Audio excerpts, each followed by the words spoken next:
Hello guys, welcome to my YouTube channel study education 85। तो इस परिवार में आपका स्वागत एवं अभिनंदन करते हैं। आज सबसे बेस्ट क्लास आपके सामने लेकर प्रस्तुत हो रहे हैं जो कि वनस्पतियों से संबंधित है। इस क्लास से हमेशा ही पर्यावरण में क्वेश्चन पूछे जाते हैं, हमेशा पूछे जाएंगे। सीटेट का रिकॉर्ड है, यहाँ से क्वेश्चन आने वाले हैं 100%, क्योंकि बहुत बड़ा चैप्टर है। इससे जैसे इसमें पूछेगा वनस्पतियां किस प्रकार की होती हैं, या कौन सी जड़ है, कौन से तना है, इस सबसे क्वेश्चन बनेगा। इस क्लास को देखने से पहले यदि हमारे चैनल को सब्सक्राइब न किया सब्सक्राइब कर लें, तथा कमेंट्स में अपना फीडबैक जरूर टाइप करें। हमारे द्वारा अपलोड की गई वीडियो आपको कैसी लग रही है। तो टाइम वेस्ट न करते हुए चलिए शुरू करते हैं। तो सबसे पहला ध्यान देंगे कौन सा, रेगिस्तानी ओक। तो रेगिस्तानी ओक के विषय में जानेंगे। रेगिस्तानी ओक में क्या होती है, सबसे बड़ी विशेषता इसमें पत्तियां बहुत कम होती है, न के बराबर पत्तियां होती है। किसके? न के बराबर पत्ती होती है। दूसरी विशेषता है कि ऊंचाई सामान्य दीवार के बराबर होती है। यानी जो क्लास की दीवार है, कमरे की दीवार, उसके बराबर होती है किसकी? इसकी ऊंचाई। ध्यान रखिए, अगर पूछेगा इसकी जड़ जो होती है जमीन में, इसकी ऊंचाई के लगभग 30 गुना तक विस्तृत होती है। कितना? 30 गुना, तो बहुत हाई फाई होती है। ध्यान रखिए, इसकी तने में क्या होता है? पानी जमा होता है। पानी जमा होता है तो बाकी कुछ लोग जब पानी की किल्लत होती है उस समय जाकर उसकी जड़ से पाइप लगाकर पानी बाहर निकाल लेते हैं। ध्यान रखिए, ये बहुत अच्छा क्वेश्चन है, यहाँ कई बार पूछा जा चुका है। इसके बाद कह रहा है कीटोन। कीटोन पौधे की विशेषता जान लीजिए। कीटोन के पौधे की विशेषता है यह जमीन की दशा बताते हैं। यानी दशा कहने का मतलब है, जैसे अगर जमीन सूखेगी, वहां के पानी की क्षमता कम है, तो इसकी पत्तियां अपने आप सूखना शुरू हो जाएगी। इससे महसूस होता है कि यहाँ पर पानी की कमी है। कौन बताता है? कीटोन पौधा। ध्यान रखिए। इसके बाद नेपेंतीज तो हजारों बार पूछा जा चुका है। ध्यान रखिए, सीटेट के अलावा कई अन्य परीक्षाओं में हजारों बार पूछा जा चुका है। तो नेपेंतीज कहाँ कहाँ मिलता है? इंडोनेशिया मिलेगा, ऑस्ट्रेलिया मिलेगा, और पूछेगा भारत में कहाँ मिलेगा? भारत के मेघालय वाले क्षेत्र में यह मिलेगा। इसके बाद इसे क्या कहते हैं? शिकारी पौधा क्या कहते हैं? कौन सा पौधा कहते हैं दोस्तों? शिकारी पौधा कहते हैं। साथ साथ इसकी लंबे घड़े वाला, यानी घड़ा नुमा होता है, तो घड़े वाला भी इसको पौधा कहते हैं। यानी घड़े वाले के साथ साथ इसको घटपड़ी पौधा भी कहते हैं। पिछले सीटेट में यहाँ से क्वेश्चन बन चुका है कि निम्नलिखित में से कौन सा मतलब कीड़बच्ची पौधा नहीं है। तो ध्यान लीजिए, ये ऑप्शन में आपका था निपेंथीज था, इसके बाद का था डायोनिया था, और सैंडिव था। ये तीनों ऑप्शन में था, एक दूसरा दिया गया था जो नहीं था। तो ध्यान रखिए, तो इसको विशेष ध्यान रखिए, इसका नोट्स बनाइए और इसका रिवीजन करिए। चलिए अगले के विषय में जानते हैं। बरगद यानी बरगद हमारा क्या है? राष्ट्रीय वृक्ष है। इसकी जड़ें कैसी होती है? लटकन होती है। आपने देखा होगा कि बरगदों में सामान्य में इस तरह से इसकी जड़ें लटकी होती है। तो लटकन जड़ें जो होती है बहुत मजबूत होती है, बाद में खंभे की तरह काम करती है। वो जड़ें लटकते यानी कहाँ तक? जमीन में चली जाती है। ध्यान रखिए। और इसके बाद यहाँ कह रहा है अगला, अब जड़ के विषय में जानेंगे। जड़ कौन सी है? तो जड़ के मतलब कह रहा है, जड़ में क्या? मूली आएगी, चुकंदर आएगा, टेपियोका आएगा। मूली, चुकंदर, टेपियोका, और इसके बाद शकरकंद। इसके लिए एक छोटी सी ट्रिक आपके सामने प्रस्तुत कर रहे हैं। तो क्या है? सामू मूली चाटेगा। सामू क्या करेगा? मूली चाटेगा। ध्यान रखिए, कितना बेस्ट है। सामू मूली चाटेगा, यानी ध्यान रखिए, इसके लिए बना दिया आपको, समझ लीजिए। इसके बाद कह रहा है तना कौन आएगा? आलू, प्याज, अदरक, केसर, हल्दी। आलू, प्याज, अदरक, केसर, हल्दी। इसके लिए भी ट्रिक कर दिए हैं। हद कर दी आपने। किस फिल्म का गाना है? कमेंट्स में टाइप करिए, हद कर दी आपने। इसके बाद अगला है पत्ती के विषय में जान लेते हैं। धनिया, पत्ता गोभी, अरबी, पालक, कड़ी पत्ता। इसके लिए भी आपको विशेष एकदम बेजोड़ टिक बना दिए। आधा पापा आधा पी लो, पूरा मत पीना, मुझे भी चाहिए। आधा पी लो पापा, आधा पी लो। कितना बेजोड़ ट्रिक है पत्ती के लिए। पापा आधा पी लो। इसके बाद बीज देखते हैं। चना, बीज, सरसों, गेहूं, धान। इसके लिए क्या क्या हो जाएगा? गधा 20 चना खाया। 20 चना खा गया गधा। ध्यान रखिए, कितना बेजोड़ ट्रिक है। इसके बाद फूल के विषय में देखते हैं। सहजन, केला, कचनार, मटर। सहजन, केला, कचनार हो गए। इसके लिए क्या ट्रिक याद करना है? शक्कर याद करना है। शक्कर, चीनी जो खाते हो वही शक्कर याद करना है। इसके लिए आगे देखते हैं सब्जियों से हमें क्या मिलता है? आयरन मिलता है। आयरन की कमी से कौन सा रोग होता है? एनीमिया। बहुत बार पूछा गया है, पूछा जाएगा। ध्यान रखिए, सब्जियों में क्या क्या मिलेगा? आयरन कहाँ का मिलेगा? गुड़ में मिलेगा, आंवला मिलेगा, हरे पत्ते में। इसके माध्यम से हमें आयरन की कमी पूरी हो पाती है। ध्यान रखिए, कुछ ऐसा क्वेश्चन बनेगा, विदेशी सब्जियां किस देश से आई हैं? पिछले कई सेट में पूछा जा चुका है और बार बार पूछा जाएगा। यानी हरी मिर्च, टमाटर, आलू किस देश से आया है? दक्षिण अमेरिका से। किस देश से? दक्षिण अमेरिका से। गोभी मटर कहां से आए हैं? यूरोप से। कहां से दोस्तों? यूरोप से। एकदम बेजोड़ कंटेंट है, ध्यान रखिए। इसके बाद काफी बांस, ये कहां से? अफ्रीका से। कहां से? अफ्रीका से। इसके बाद पूछेगा सोयाबीन कहां से आया है? आपके पड़ोसी देश चीन से, ध्यान रखिए। इसके बाद चलते हैं, आपको अगले की तरफ लेकर चलते हैं। जल्दी खराब होने वाले पौधे, जल्दी खराब होने वाले कौन कौन से सब्जी हैं?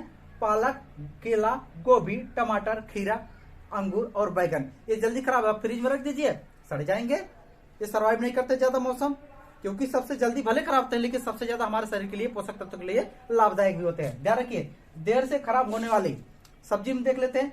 लौकी, प्याज, नाशपाती, चीकू, अनानास, अदरक। ये देखिए हफ्तों दसों दिन ऐसे रख लीजिए, जल्दी खराब नहीं होने वाला है। इसके बाद घास में देखते हैं। घास कुल में कौन सा आएगा? आपका गेहूं आ जाएगा, बांस आ जाएगा, सवान आ जाएगा। ये सब कैसे हैं? घास है। ध्यान रखिए, सबसे अलग मैटर, सबसे बेजोड़ मैटर, ध्यान रखिए। इसके बाद यहाँ से क्वेश्चन पिछली बार पूछ चुका है, ये पूछा जा चुका है। इसी ग्रुप के चारों हैं इसलिए लिखती हैं आप। इस बार इन सब में पूछने जाने की पूरी संभावना है। यहाँ पर लिखा हाइड्रोफाइड, यानी हाइड्रोफाइड, हाइड्रो मतलब हाइड्रोजन यानी जल से संबंधित है, तो उसके लिए क्या है? जलोद्भिद। जलोद्भिद में क्या कौन से आएंगे? जिन पौधों को अधिक जल की आवश्यकता होती है उसे जलोद्भिद पौधों में गिना जाता है। इसके बाद देखते हैं मीसोफाइट। क्या है? मीसोफाइट। मीसोफाइट सामान्य स्थान पर उगते हैं, जैसे आपका क्या हो जाएगा? वन हो जाएगा, बाग हो जाएगा, बगीचे, खेत, ये सब कैसे आ जाएंगे? मीसो में। किस में आ जाएंगे? मीसो में। आते हैं जीरोफाइट। जीरो मतलब आप जीरो से एकदम जीरो मान लीजिए। कहां पर पेड़ पौधे सही मात्रा में नहीं हो पाते हैं? हमेशा आपको पता होना चाहिए, मरुस्थल में सबसे कम मात्रा में पेड़ पौधे होते हैं, जो होते हैं बहुत, जो अधिक उम्र वाले होते हैं वही हो पाते हैं, नहीं तो फिर सब गायब हो जाते हैं। तो इसमें कौन से पौधे आएंगे? मरुस्थली पौधे। कौन से? मरुस्थली। इनकी पत्तियां कैसी होती है? कांटेदार होंगी। ध्यान रखिए, मरुस्थली पौधे की पत्तियां कैसी होगी? कांटेदार होंगी। इसके बाद आते हैं लौड़ोद्भिद। कौन होगा? लौड़ोद्भिद। ये कैसे किस स्थान में पाते हैं? खारे जल में। कहां से? खारे जल में। ध्यान रखिए, एकदम बेजोड़ खारे जल में उगते हैं। इसके बाद ड्रीप सिंचाई की व्यवस्था, ध्यान लीजिए, अभी खेतों में इसकी प्रचलन बहुत ज्यादा चल रहा है। ये क्या करते हैं? खेतों में पाइपलाइन बिछा देते हैं। खेतों में पाइपलाइन बिछाने के बाद वहां पर छोटे छोटे छिद्र कर देते हैं, और छिद्र की जड़ें, जो प्लांट होते हैं, प्लांटों की एकदम जड़ें तक जाता है, वो एकदम प्लांटों की जड़ों में जाता है, और उसके माध्यम से यहाँ सिंचाई बहुत आराम से हो जाती है। यहाँ पानी बर्बाद नहीं हो पाता, जड़ों में पानी जाता है, इससे फसल भी अच्छी हो पाती है और पानी की बचाव भी हो पाता है। अगला देखते हैं, दिया है बीज और लेप कर दिया जाता है, इससे बीज सुरक्षित रहता है काफी, ताकि अगले सीजन में फिर से उसकी बुआई कर सके। ऐसा हमारे पूर्वज पहले भी करते थे, ध्यान रखिए। ऐसा एनसीईआरटी में स्पष्ट लिखा गया है, पिछली बार ये पूछा भी जा चुका है, ध्यान रखिए। अगला पॉइंट आपसे कह रहा है कि बीज की फलियां फट जाती हैं, यानी सोयाबीन की फलियां जब फट जाती है और बीज क्या होता है? बाहर निकल आता है। ध्यान रखिए, सबसे इंपॉर्टेंट है, ये सारे पॉइंट पूछे जा चुके हैं। अगला कह रहा है काली मिर्च, सौंफ, गेहूं, ये क्या है? बीज है। इसके बाद कह रहा है नाशपाती, भिंडी, करेला, टमाटर, चीकू आदि, ये सब किस प्रवर्ग में आएंगे? बीज के प्रवर्ग में आएंगे। ध्यान रखिए। इसके बाद मिट्टी में गोबर मिलाने से क्या होता है? उसमें कीड़ा नहीं लगता है। पहले खूब गाना चलता था, आज भी चलता है ब्याह शादी में, निमिया की डरिया मैया, तो उसी हिसाब से ध्यान लीजिए, नीम के पत्ती मिलाते हैं एकदम पूरे, उसमें क्या नहीं लगता है? कीड़ा नहीं लगता है। ध्यान रखिए। इसके बाद कपड़े में बंधा बीज पानी में बिने बीज से जल्दी अंकुरित हो जाए, यानी कहने का मतलब यह है, बीज को भिगाकर कपड़े में रख दीजिए और बीज को पानी में डाल दीजिए। दोनों अगर पूछेगा सबसे पहले अंकुरित कौन हो जाएगा? सबसे पहले अंकुरित होगा जो कपड़े में बांध कर रखा रहेगा। ध्यान रखिए, पूछा गया क्वेश्चन है। इसके बाद अगला कह रहा है दांत के दर्द में किसका इलाज किया जाता है? लौंग का। लौंग दांत के दर्द का इलाज है, बहुत बेस्ट है। इसके बाद कह रहा है मेंडल, गिरवन मेंडल कहाँ के निवासी थे? ऑस्ट्रिया वियना के निवासी थे। इसके बाद पूछेगा इनका जन्म कब हुआ था? 1822 में। 1822 में जन्म हुआ था। इनको क्या नाम है? आनुवंशिकी के पिता के रूप में देखा गया। इन्होंने प्रयोग किस पर किया था? लगभग इस पर 28,000 पौधों पर प्रयोग किया था। किसके? मटर के पौधों पर। और इसके बाद इसके अलावा किस पर प्रयोग किया था? चूहे पर। उपाधि इनको आनुवंशिकता के पिता के दी गई। ध्यान रखिए, इन्होंने कुल मिलाकर इन्होंने कहा कि पीला और हरा रंग अगर मिलेंगे तो आशा किसकी है? पीले रंग की। यानी इन्होंने कुल मिलाकर 3 प्रकार का नियम दिया था: समानता के नियम, विभिन्नता का नियम और असमानता के नियम। समानता के नियम में इन्होंने ये कहा कि जैसे माता पिता वैसी संतान, और इन्होंने कहा जैसी माता पिता उसके भिन्न संतान। अब विभिन्नता का नियम कहा, इन्होंने कहा कि माता पिता से एकदम अलग संतान, माता पिता दोनों से अलग संतान, यानी किसका नियम है? विभिन्नता का नियम। यानी कहने का मतलब जब जैसे जिस अगले पीढ़ी तक आपको बस किस पीढ़ी का जेनेटिक यहाँ पर सक्रिय हो जाए, उसी हिसाब से असमानता समानता दिखती है। अगला प्रक्रिया प्रकाश संश्लेषण। प्रकाश संश्लेषण यानी प्रकाश संश्लेषण कहते किसे हैं? यानी पौधे जो सूर्य के प्रकाश या सूर्य प्रकाश या कृत्रिम प्रकाश द्वारा जो अपना भोजन बनाते हैं उस प्रक्रिया को प्रकाश संश्लेषण कहते हैं। फोटोसिंथेसिस क्या कहते हैं? प्रकाश संश्लेषण। तो प्रकाश संश्लेषण यानी पत्तों का अगर पूछेगा, यानी पेड़ का रसोई घर कहाँ है? तो पत्तों में। पेड़ का रसोई घर पत्तों में। इसमें क्या है? जल खनिज वाहिकों द्वारा पत्तियों तक पहुंचाता है। जल खनिज वाहिकों द्वारा पत्तियों तक पहुंचाता है। इस प्रक्रिया को क्या कहते हैं? जाइलम। यानी जड़ द्वारा खनिज लेना जाइलम है, और पत्तियों द्वारा अवशोषण करना खनिज का, यानी सूर्य के प्रकाश द्वारा, उसको क्या कहते हैं? फ्लोएम। क्या कहते हैं? फ्लोएम। पत्तियों में हरा वर्णक होता है। पत्तियों में हरा वर्णक होता है किस वजह से? क्लोरोफिल की वजह से। पत्तियां हरी क्यों होती है? क्लोरोफिल की वजह से। ध्यान रखिए। अगला, क्लोरोफिल प्रकाश संश्लेषण ऊर्जा इकट्ठा करने में पत्तियों की सहायता करता है। क्या करता है? पत्तियों की सहायता करता है। ध्यान रखिए। पौधे के ऊपरी भाग वाष्प के रूप में जल की हानि को वाष्पोत्सर्जन कहते हैं। पौधों के ऊपरी भाग में जो जल हानि होता है, जल का वाष्पन होता है, उसे क्या कहते हैं? वाष्पोत्सर्जन कहते हैं। ध्यान रखिए। इसके बाद कहा पौधों का रसोइया क्या है? पत्ती। यहाँ लिख भी दिए हम। इसके बाद ऊर्जा संरक्षण का नियम।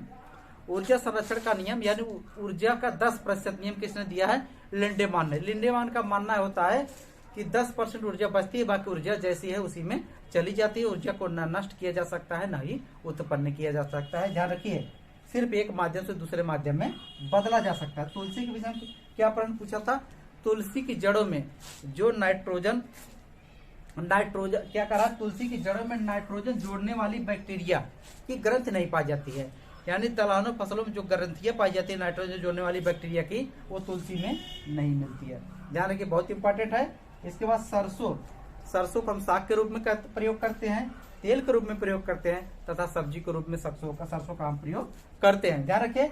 इसके बाद अगला कह रहा है अमरबेल। अमरबेल क्या है? परजीवी होता है। सीटेट के बुक में जितना लिखा गया है उतना ही हम आपको बताएंगे, उससे ज्यादा हमें पढ़ने की जरूरत नहीं। हमें जब तक हम लक्ष्य के एकदम सिस्टमेटिक लक्ष्य पे निशाना साध कर नहीं पढ़ेंगे तब तक हम सफल नहीं हो सकते। हमारे आसपास बहुत सी सारी चीजें मिलेंगी, लेकिन उसके विषय हमें नहीं पढ़ना है। एकदम घोड़े की तरह बगल बनाकर ध्यान रखना है। हमें अपने लक्ष्य पर जाना है। जब तक हम अपने लक्ष्य पर नहीं जाएंगे तब तक अपने टारगेट में सफल नहीं हो सकते। फालतू पढ़ने से कोई मतलब नहीं है। वीडियो किसी पर रोकते हैं। आज के लिए बस इतना ही। धन्यवाद। Best of luck. आपका दिन शुभ हो।